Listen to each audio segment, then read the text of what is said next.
So how many times have you been out in the lake and driven past or underneath a bridge and never stopped to fish it?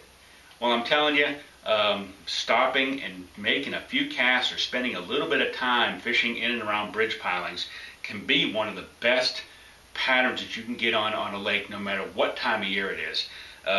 Bridge pilings are always productive no matter what time of year. There's a multiple of different baits that you can fish on bridges, and they hold largemouth, smallmouth, spotted bass all throughout the year on our lakes and river systems.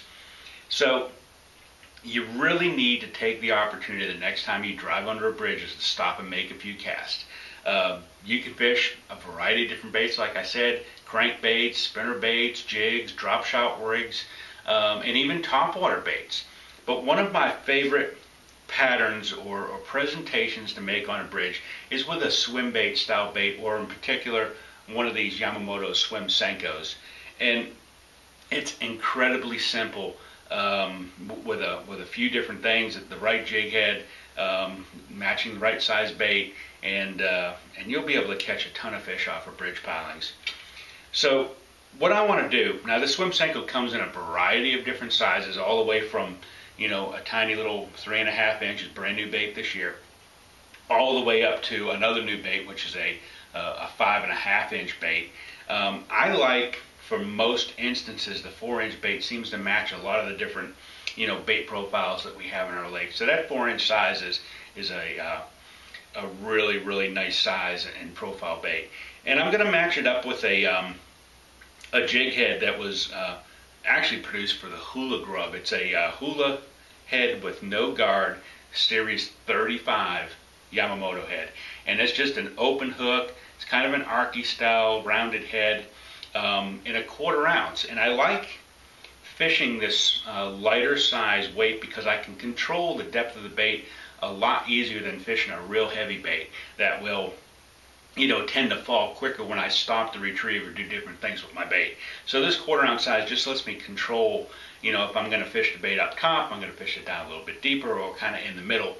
I can control it better with a lighter head size. And all I'm going to do is take this bait and I'm going to run it up the hook about maybe 1.5 inches, 1.25 inches, and I'm going to pull the hook point out and run it up and make sure that it's straight, just like that. Tail, paddle pointed down. That will give it the most action. And that's as simple as it is. You can fish it on spinning gear, bait casting gear. I like a light bait casting outfit with 10 to 12 pound test fluorocarbon line.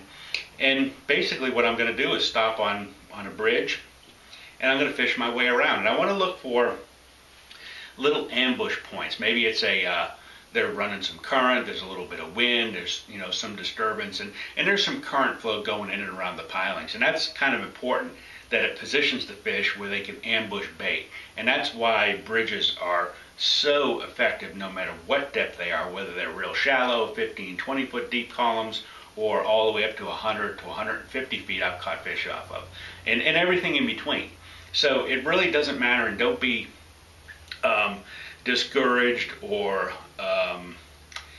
afraid to fish a bridge, even though it's very deep, because you can catch bass out of every single one of them.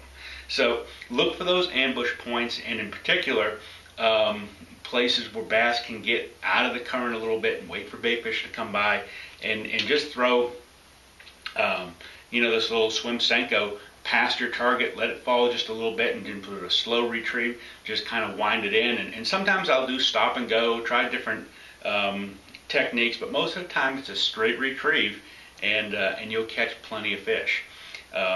There's all different kinds of bridges that will hold fish, whether they're cobblestone style bridges, concrete style bridges. I like anything that has a little bit of